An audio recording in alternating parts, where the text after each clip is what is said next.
O Evangelho segundo escreveu Lucas, capítulo 18.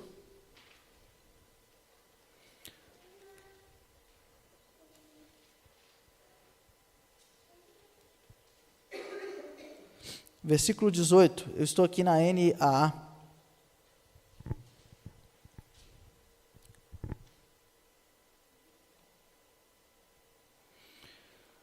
Lucas capítulo 18, versículo 18 também. Diz o seguinte: certo homem de destaque perguntou a Jesus: bom mestre, que farei para herdar a vida eterna? Jesus respondeu: por que me chama de bom? Ninguém é bom a não ser um, que é Deus. Você conhece os mandamentos: não cometa adultério, não mate, não furte, não dê falso testemunho, honre o seu pai e a sua mãe. Então o homem disse: tudo isso tenho observado desde a minha juventude. Ouvindo isso, Jesus lhe disse: uma coisa ainda falta a você. Venda tudo o que tem, dê o dinheiro aos pobres e você terá um tesouro nos céus. Depois venha e siga-me. Mas ouvindo ele essas palavras, ficou muito triste, porque era riquíssimo. Pode se assentar, fique à vontade.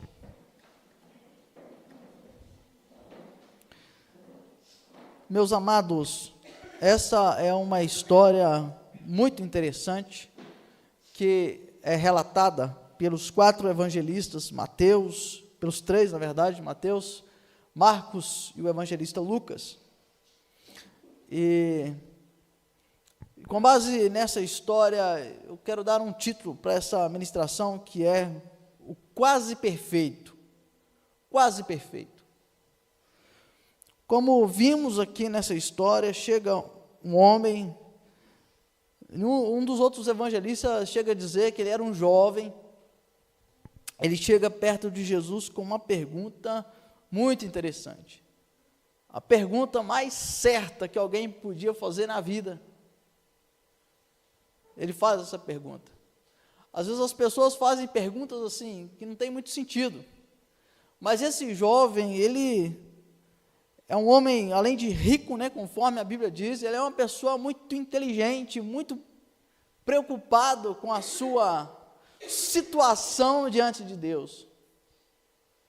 De alguma forma ele foi tocado pelo Senhor, por Deus, pelo Espírito Santo, porque ele vai na pessoa certa, ele tem a pergunta mais certa, e ele vai na pessoa mais certa para responder a sua pergunta.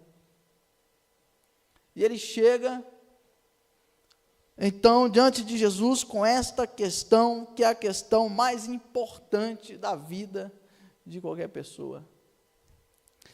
E ele reconhece Jesus como mestre. Um jovem de muita percepção, de muita sensibilidade e de muita honra. Alguém que sabe honrar. Ele chama Jesus de mestre, como Jesus de fato é mestre. Mas ele chega com uma pergunta importante demais, mas ele também está cheio de si demais. Tudo parece que ele está muito sensível, de fato está. Parece muita humildade, mas não é muita humildade assim. A prova que não é muita humildade assim, porque Jesus já chega passando reto com ele, já chega de tramontina nele. Jesus sabe reconhecer quem é humilde. Se você observar, Jesus, na sua trajetória descrita pelos evangelhos, Jesus sabe receber alguém humilde, alguém realmente quebrantado. Jesus sabe receber. Jesus também sabe lidar com quem se esconde, está se escondendo, né? Alguns são descaradamente soberbos, arrogantes, outros se escondem atrás da sua maneira de viver. Para todo mundo, ele é humilde demais, ele é perfeito demais, faz tudo certinho. É o caso desse jovem, conforme nos relata aqui os 3 evangelistas.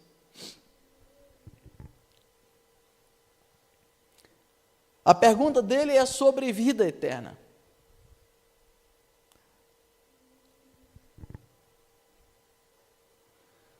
E Jesus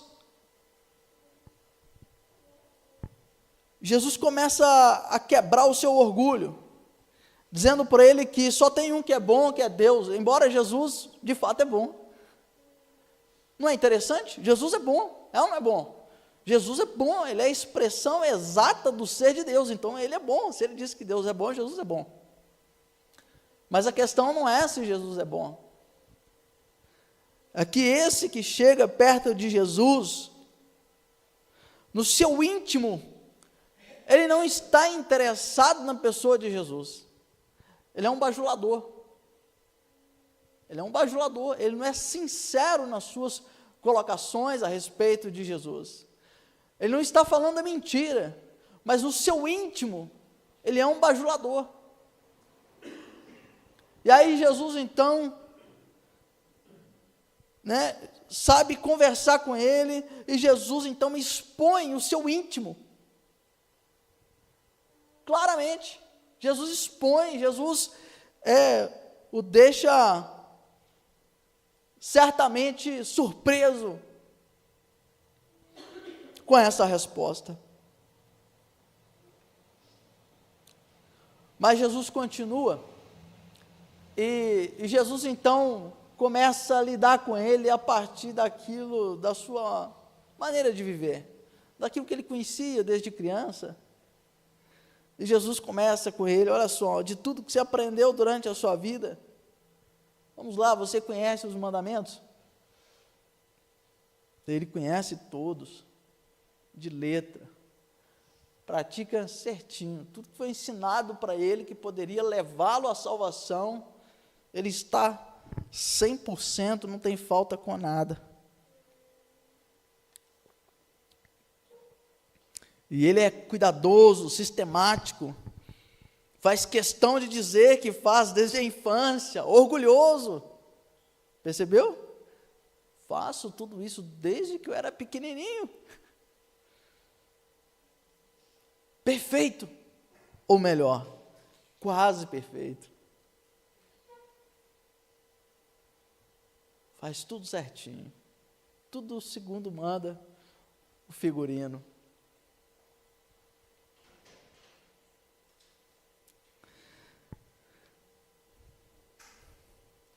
Sempre obediente, sempre disposto. Mas Jesus, olhando para ele, diz: só falta uma coisa. Só falta uma coisa para você. E o que é que falta? Eu ouvi semana passada uma entrevista de um pastor com algumas pessoas, e uma delas disse assim para ele: olha, Jesus era comunista. E aí o pastor perguntou: por que você acha que Jesus era comunista? Porque Jesus falou com um jovem que ele deveria vender tudo que tinha e dar para os pobres. Ele disse: pois eu olho para esse texto e não vejo Jesus comunista, pois Jesus mandou ele vender. Se Jesus fosse comunista, teria mandado ele dar, né? Mas algumas pessoas olham para a fala de Jesus e veem Jesus o quê? Um comunista.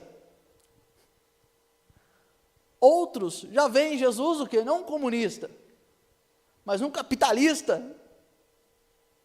Mandou vender, mandou acumular riqueza no céu. Não é isso que diz o texto? Vai e vende tudo que tem, deu dinheiro aos pobres e você terá um tesouro no céu. Parece um capitalista, dos mais inteligentes. Já que é para acumular dinheiro, vou acumular onde nem a traça e nem o ouro, e nem a ferrugem destrói, vou acumular no melhor lugar. Pois é verdade. Eu, certa vez, conversando com uma pessoa, um cara muito capitalista, amigo meu, e ele diz assim: eu vou investir dinheiro no céu. Eu falei: se é mesmo? Vou. Eu falei: por quê? Aqui, ó, a Selic está oscilando demais, e tudo não é seguro, lá é seguro. E é verdade. Ele disse nessas palavras para mim. Parece que Jesus está falando isso, mas Jesus não está dizendo isso. Jesus está dizendo a ele que lhe falta uma coisa, mas para que ele tenha isso, ele precisa se livrar de outras coisas. Essa é a questão. Veja só o que Jesus lhe diz: venha e siga-me.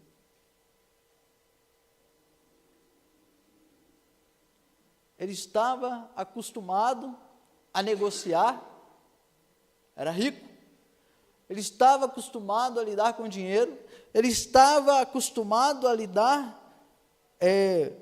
em obedecer aquilo que lhe foi passado religiosamente, servir religiosamente, ele estava acostumado, e ele tinha toda a disposição para isso. Mas tinha uma coisa mas apesar de tudo isto, ele tinha uma dúvida em relação à sua salvação. Ele era religioso, mas no fundo ele sabia que a sua salvação não estava indo muito bem.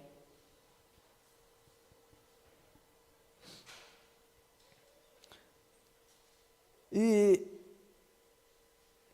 o texto nos passa a impressão, essa conversa nos passa a impressão que ele está esperando Jesus dizer assim: olha, falta você fazer mais uma coisa. Falta você acumular aí mais um vezinho no seu checklist, que você está esquecendo. E Jesus volta para a questão mais simples que se podia ter: siga-me, vem comigo. Está vendo essa galera aqui? Entra aí, vamos junto. Vem junto, para onde eu estou indo? Para onde? Amanhã nós vamos descobrir. Algo tão simples, e ele tem dificuldade. É simples demais para ele. É muito simples. Seguir Jesus tinha todo tipo de gente. Tinha menino, tinha velho, tinha pobre, tinha rico. Mateus era um homem rico.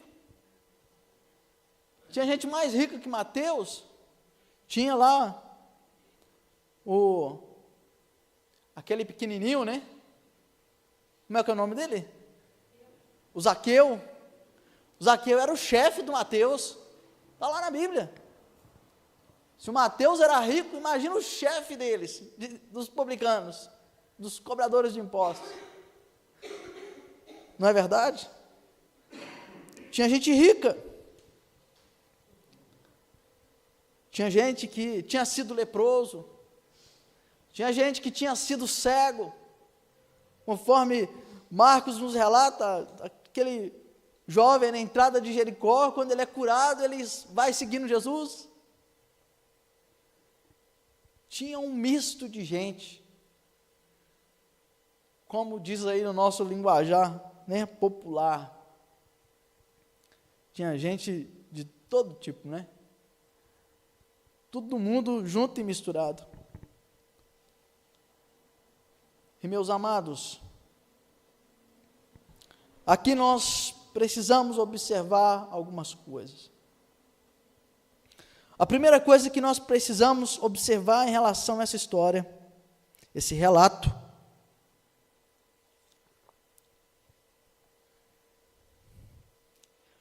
É que há pessoas que eles querem um relacionamento, eles não querem um relacionamento.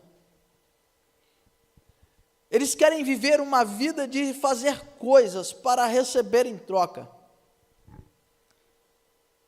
Eles pensam dessa maneira. Eles pensam que é pelo seu esforço que se alcança a salvação, é por mérito.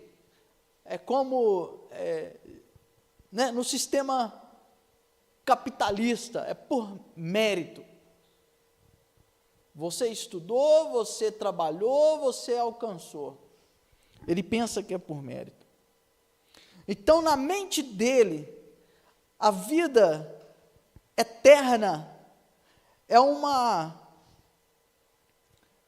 pagamento que ele recebe pela maneira como ele vive. Entendeu? Ele vai ser recompensado pela maneira que ele viveu. Um pagamento. Ele vê Deus como obrigado a lhe dar aquilo que ele deseja, porque ele tem feito algo. É assim que o mundo funciona. É assim que o sistema, né, de trabalho funciona. Você trabalha e quer que no final do mês ou no início do mês você receba o seu salário, porque afinal de contas você o quê? Trabalhou. É justo. Chamamos isso de justiça. Embora não tenha nada a ver com justiça, na mente das pessoas isso é justiça. É você dar a alguém na medida exata daquilo que aquilo corresponde. Mas na visão de Deus não é assim que funciona. Na visão da eternidade não é assim que funciona. Mas há muitas pessoas que pensam assim. Aprenderam assim. E aí a pessoa pensa, por exemplo, que ela vai ser mais amada por Deus, mais bem recebida por Deus, ela vai receber mais bênçãos de Deus, por estar sempre envolvido em atividades. Porque falar para nós aqui de 10 mandamentos é meio complicado, afinal de contas nós não somos judeus. Nós recebemos de vez em quando a gente ouve falar dos 10 mandamentos, porque o judeu ouve falar dos 10 mandamentos todo dia. Ele tem que ler os 10 mandamentos todo dia. Qual foi a última vez que você leu os 10 mandamentos ou ouviu alguém falar? Alguns nunca ouviram, só ouviram alguém contar por aí. Não é verdade? É verdade. Mas nós temos na nossa mente algumas coisas que a gente imagina que é correspondente com uma forma de a gente comprar a salvação. E na medida que a gente acha que pode, né, comprar mais, como se fosse ações, a gente compra. O que está faltando, né? Essa é a mente do jovem rico. Jesus, o que está faltando?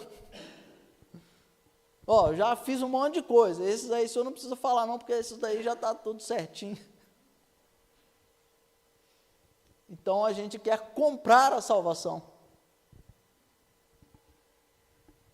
A gente quer comercializar a salvação. A gente faz comércio com ela.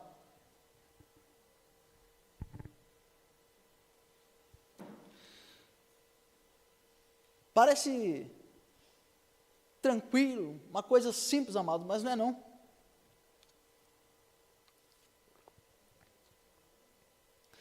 A Bíblia nos relata que Satanás começou assim, comercializar.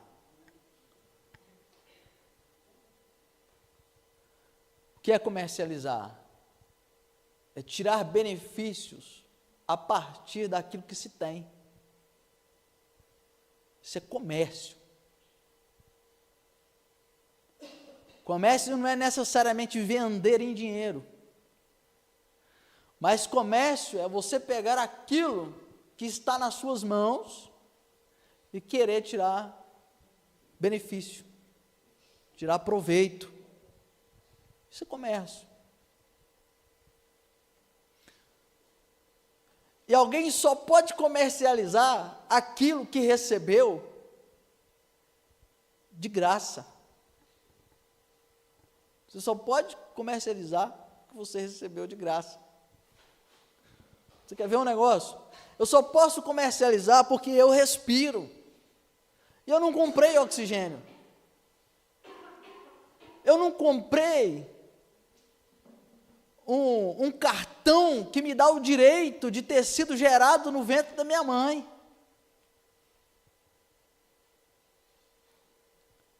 Isso é graça de Deus. Foi de graça. Jó disse certa vez o seguinte: nu saí do ventre da minha mãe e nu para lá voltarei. Embora tenhamos recebido vida de graça, oxigênio de graça, ainda bens nenhum possuíamos. E tudo recebemos pela graça de Deus. E ainda assim, às vezes a gente pensa em comercializar essas coisas para obter o favor de Deus, como esse jovem. Pensou que podia comprar a salvação a partir daquilo que ele recebeu de graça. Ah, mas eu trabalhei. Você trabalhou, mas quem te deu saúde não foi você. Foi Deus. Então, se a gente for observar, tudo que é necessário para que a gente se movimente ou faça alguma coisa, aquilo que é necessário, aquilo que é fundamental, nós recebemos de graça. E nós queremos pegar isso que nós recebemos de Deus e queremos negociar isso com Deus em troca de um benefício maior. Eu não sei se vocês já viram, eu já vi criança fazer assim, pega algo que o pai e a mãe deu e quer negociar por outra coisa melhor. Assim, meu Deus, mas como assim? Primeiro, que você não tinha nada, o pai foi lá e, vamos dizer assim, deu, entre aspas, deu. Aí o menino pega aquilo que ele recebeu de graça e quer negociar em outra coisa melhor com o pai.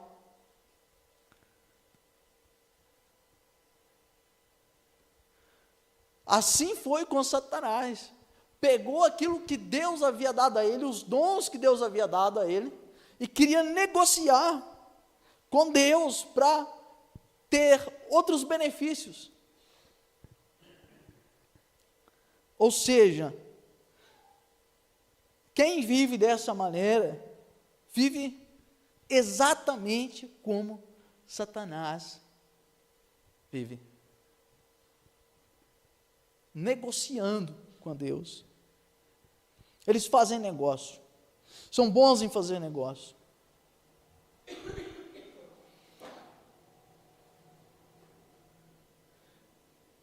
E para ter benefícios, para alcançar o resultado daquilo que se empenha tanto, eles precisam estar sempre assim, se medindo, e medindo os outros, porque afinal de contas, quem é que está perto de mim aqui querendo passar na minha frente? Não é assim? Quem é que está perto de mim aqui que eu preciso tomar cuidado com ele, senão ele pega aquilo que eu estou querendo?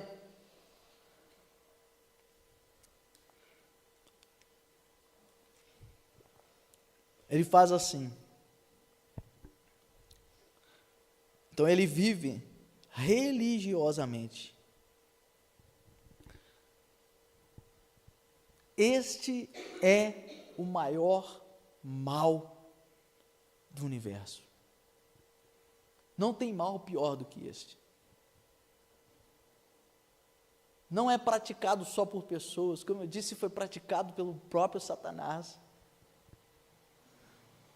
Este é o maior mal do universo. Veja só o que Jesus fala sobre esse tipo de mentalidade, de querer negociar com Deus, de querer pegar aquilo que Deus deu e fazer negócio com Deus para se ter benefícios. Ainda em Lucas, no capítulo 13, versículo 34,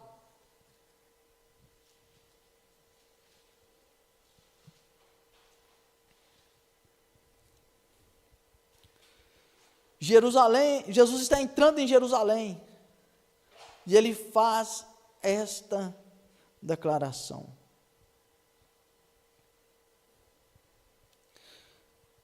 Jerusalém, Jerusalém, você mata os profetas e apedreja os que lhes são enviados. Quantas vezes eu quis reunir os teus filhos, como a galinha ajunta os do seu próprio ninho debaixo das asas, mas vocês não quiseram. Esse tipo de gente que comercializa aquilo que recebeu de Deus, aquilo que recebeu pela graça de Deus, a primeira coisa que eles fazem é matar os outros que podem atrapalhar eles receberem aquilo que eles acham que é deles por direito. Jerusalém aqui representa um sistema religioso. E a primeira coisa que o sistema religioso faz é matar aqueles que trazem a mensagem de Deus. Mata os profetas.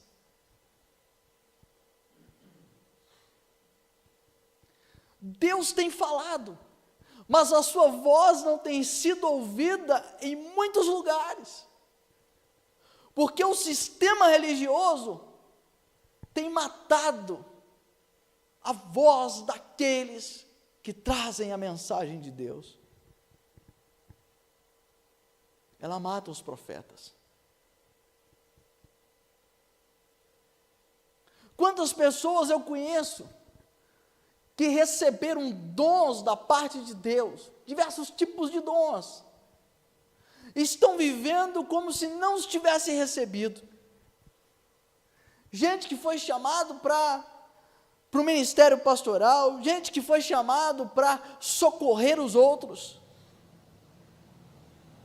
gente que foi chamado com diversos tipos diferentes, como a Bíblia diz, diversidade de dons, porque através dos dons também se comunica a mensagem de Deus, porque a palavra profeta, ela não diz necessariamente apenas aqueles que receberam ou foram chamados para o ministério profético, e também para aqueles que receberam apenas o dom de profecia, porque a Bíblia nos diz que os filhos de Deus, eles foram salvos por Jesus, e eles foram feitos por Jesus reis e sacerdotes, e eles são profetas, porque eles comunicam a vontade de Deus. E a vontade de Deus, a mensagem de Deus tem sido silenciada por um sistema que, em nome de Deus, com a palavra de Deus na mão, com a Bíblia na mão,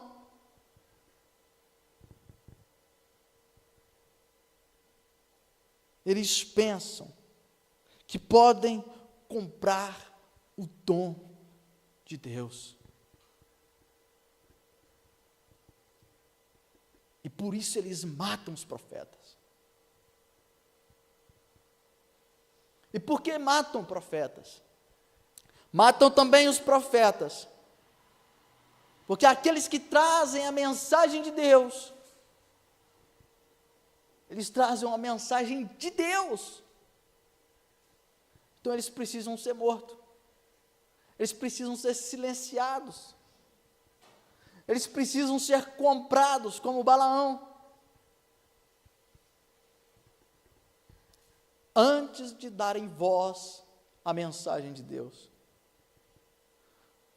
Porque as Escrituras nos dizem, palavras do próprio Jesus, que aquele que é nascido do Espírito Santo, ele é como um vento, ninguém sabe de onde vem nem para onde vai, ele é conduzido pelo Espírito Santo.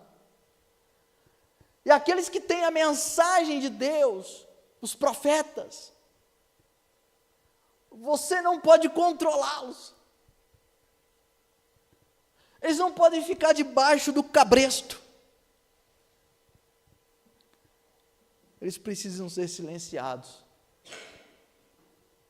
eles precisam ser mortos, serem mortos, porque senão eles atrapalham o esquema.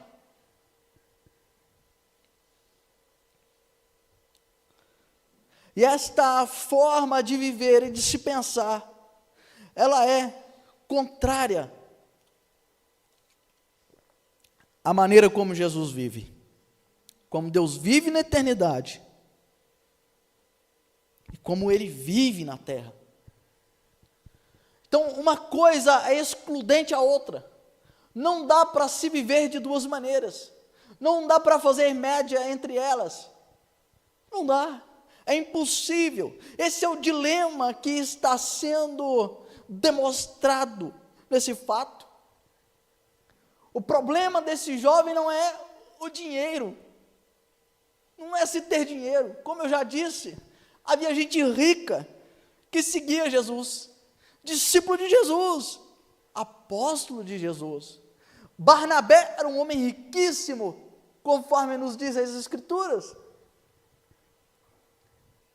O problema não era o dinheiro.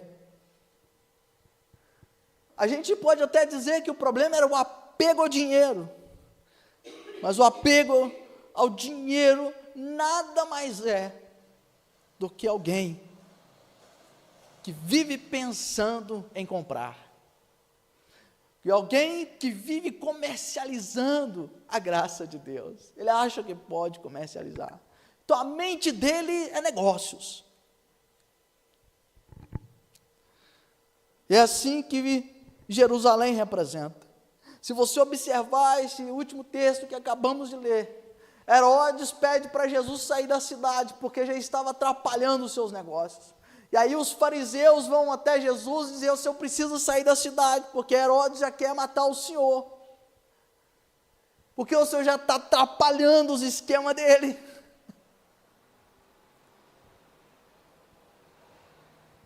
E aí Jesus então fala com ele: é o seguinte, eu preciso ainda de 3 dias para fazer o que eu preciso fazer. E aí Jesus faz esse lamento sobre Jerusalém. Jerusalém é o símbolo do sistema religioso em nome de Deus. E por incrível que pareça, Jerusalém hoje, às vezes está na nossa porta. Alguns até colocam símbolos de Jerusalém como um altar dentro da sua casa. Jerusalém, que mata os profetas que te foram enviados, e que matou o maior profeta, Jesus Cristo. Mas a vida que Jesus vive, ela é diferente de Jerusalém. E aí ele chama esse jovem a sair dessa vida de negócios, para viver uma vida de família. Porque não é Jerusalém, o que importa é o quanto você serve para o trabalho que estamos fazendo, é o quanto você vale em mão de obra. Essa é a mentalidade do comércio, essa é a mentalidade do negócio. É assim que sustenta o sistema religioso, é por mérito.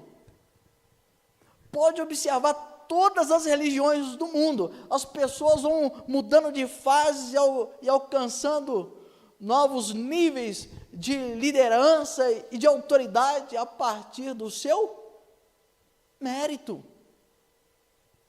É a partir do seu mérito. Mas existe um lugar em que o mérito não vale de nada.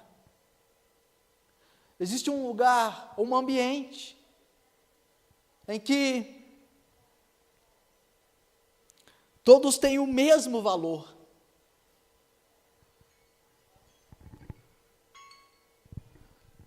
Existe um ambiente. E aí Jesus chama esse jovem a sair desse ambiente, onde as pessoas são medidas a partir do trabalho que fazem, das tarefas que executam, para viver uma vida de família. Alguém disse para Jesus certa vez: mestre, eu vou seguir o Senhor para onde o Senhor for.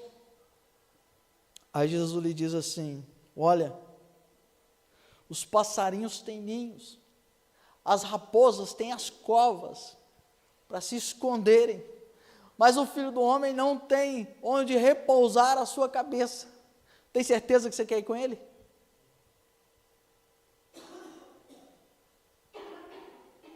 Família. Porque na família, quando você traz alguém para dentro da família, implica em responsabilidade para todo mundo. Se a pessoa passar mal, se a pessoa passar mal, precisar de um remédio e ela não tiver o dinheiro, família não é assim? Não é. Família. Porque na família o problema de um vira o problema de todo mundo. A crise começa quando você recebe a pessoa em casa. Onde vai dormir? Nem todo mundo pode dormir junto com todo mundo. Isso não atrapalha ser família. Então nós temos que pensar na estratégia certa, para que a pessoa viva como família e ainda assim a gente seja responsável na vivência como família. Não é verdade? Viver como família não é viver na bagunça.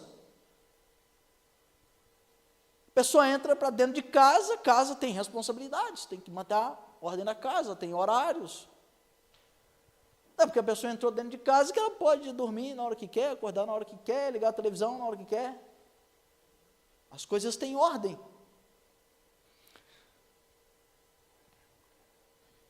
Na família significa responsabilidade, mas na família também implica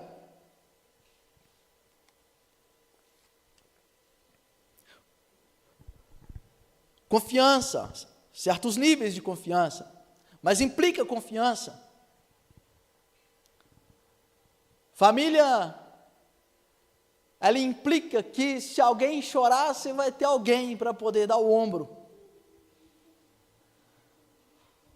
Às vezes a pessoa não está precisando de dinheiro, mas está precisando de um ombro. Mas uma coisa é certo na família, é que na família não há solidão.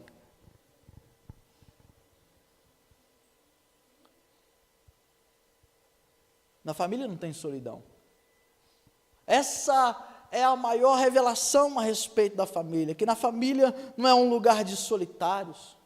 Deus não é um Deus solitário, Deus é um Deus família, Pai, Filho e Espírito Santo.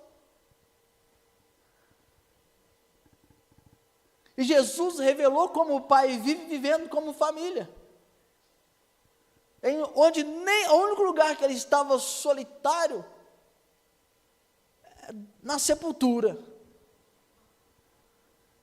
No deserto ele estava com o Espírito Santo. Estava cuidado por Deus. No seu momento de aflição, no Getsêmani, ele levou 3 dos seus discípulos para estar com ele lá, Pedro, Tiago e João, que não tinham a menor condições, não entendiam o que estava acontecendo com Jesus. Dificilmente a gente faria isso. Na hora da nossa aflição, chamar alguém que você sabe que ela não tem condição de te ajudar em absolutamente nada.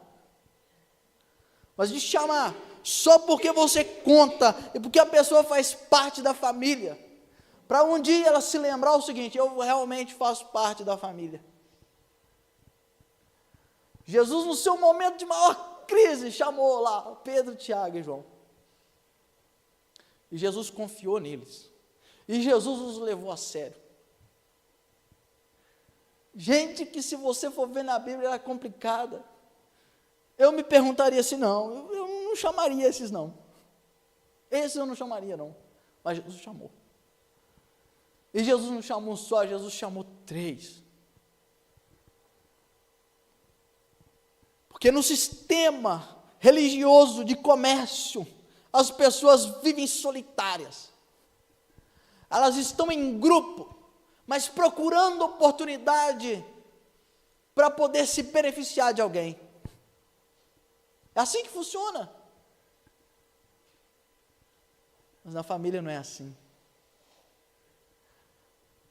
Jesus nos deu o exemplo. Nem na cruz ele ficou solitário. Foi colocado um de cada lado, um ladrão de cada lado. E um deles ainda falou assim: Jesus, lembra de mim quando o Senhor chegar lá no seu reino. Ele falou: opa, estamos juntos. Estamos juntos. Sempre junto. Nunca sozinho, nunca solitário.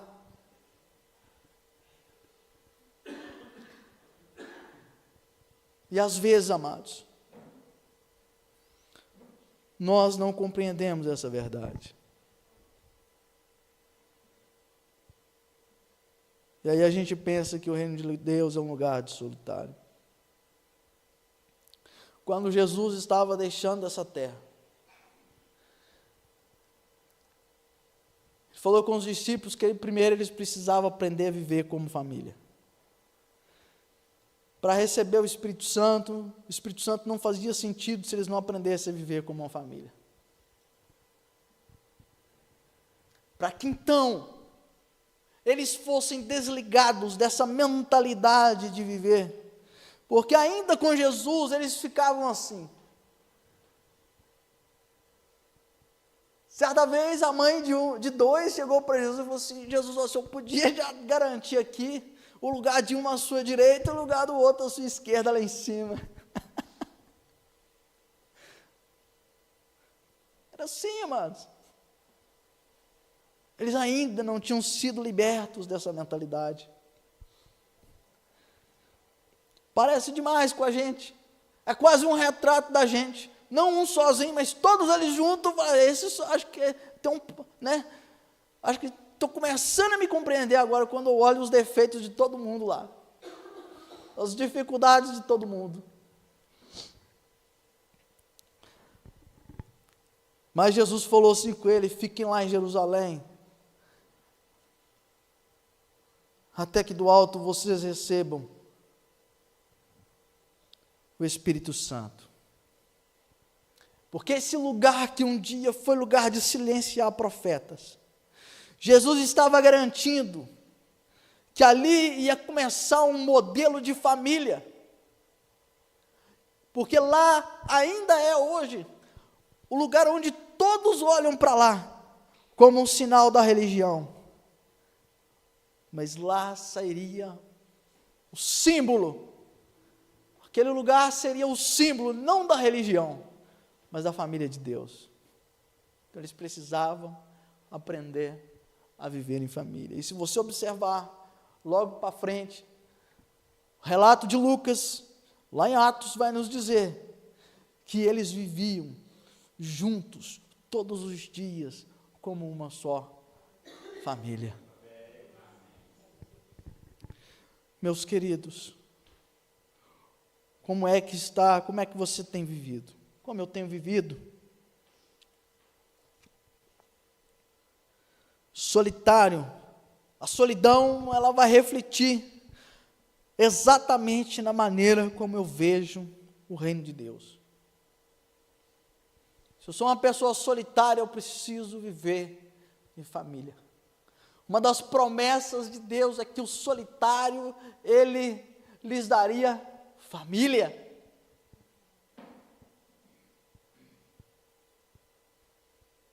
se você vive solitário, se você tem suas crises de solidão, você precisa aprender em viver em família. E viver em família quer dizer você viver com aqueles que Deus colocou para ser família com você. Não adianta você vou fazer família, juntar todo mundo e viver família. Não, você não entendeu. É na orientação de Jesus. Não é do seu jeito. Do seu jeito é como esse jovem, que é mais uma coisa a fazer, mais uma tarefa a fazer. E às vezes, amados, a gente negligencia aqueles que Deus nos deu como família, e a gente não vive como família com eles, a gente vive na nossa solidão, no nosso canto, sozinho. Nos momentos de crise, Deus vai me ajudar, Deus está comigo, o Espírito Santo está comigo. Não, sim, Ele está com você, mas é muito mais do que isso. Nós precisamos aprender a viver em família. Jesus nos deu o exemplo. Pode algum dos apóstolos ter vivido diferente do que Jesus viveu, mas Jesus nos deu o exemplo do que é viver como família. Porque quando nós estamos segundo a orientação dele, segundo a orientação do Espírito Santo, nós temos então a graça dele para nos dar tudo que é necessário para a gente viver como família. Porque quando nós recebemos alguém na nossa casa, enviado por Deus, a gente tem que pensar assim, numa pizza. Pensa numa pizza. Imagina que os recursos da sua casa é pizza. Então, uma pizza de 8 pedaços. E aí na sua casa são 4. Né? Cada um tem 2 pedaços. E aí quando chega alguém, a nossa tendência é falar assim, nossa, já não vai dar assim, né? 2 para cada um. Agora vamos imaginar que fosse 8 pessoas na sua casa. A pizza tem 8 pedaços. Chega mais um, a gente já fica o quê? Nossa Deus, né? Quem é que vai compartilhar? Vamos pegar o menor aqui, o mais fraco, ele que compartilha, né? Mas por que a gente pensa assim? Porque a nossa mentalidade é uma mentalidade de comércio. É de troca. Deus o Pai nunca fez isso. Se você for ver, quando Ele enviou Jesus, o Filho dele, Ele deu tudo que era preciso. José e Maria não tinham nada que era, que era necessário para que Jesus fosse quem Ele foi.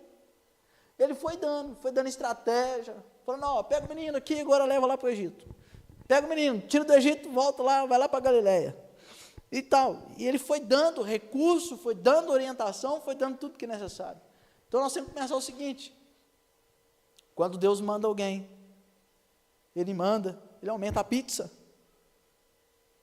Não é a pizza que vai ser diminuída. É Deus que vai aumentar a pizza. E Jesus disse isso. Jesus disse que aquele que recebe o profeta na qualidade do profeta, recebe a bênção que vem através do profeta. Quem recebe o justo, no seu papel que ele foi enviado como justo, vai receber a bênção que vem através dele. Quem recebe o pequenino, também vai receber a bênção. Foi Jesus quem falou. Dentre muitas coisas que a gente pode aprender disso, que quando nós recebemos quem Jesus mandou, Ele envia a provisão, Ele envia os recursos necessários para aquela pessoa. Então, se eu quero viver pequeno, é só eu viver solitário. E aí eu não entendi o Evangelho.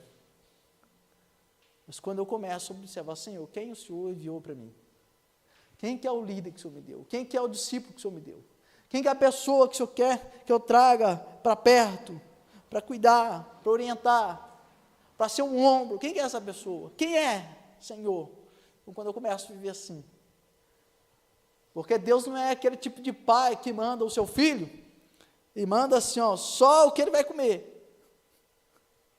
O pessoal que é mais antigo aí sabe do que eu estou falando. Uma vez meu pai me enviou para a casa de uma pessoa, passar lá uma semana na casa da pessoa. Eu comia pouquinho, meu pai mandou um saco de não sei o quê, mandou um monte de coisa, mandou na minha mochila um monte de coisa. Ó, quando chegar lá, você entrega isso aqui lá pro irmão lá, dono da casa. Tinha um monte de coisa, amados. Tinha roupa para os meninos dele, tinha um monte de coisa. Se meu pai, que é um pai terreno, pensava dessa maneira, imagina Deus, o nosso Pai. Amém, queridos?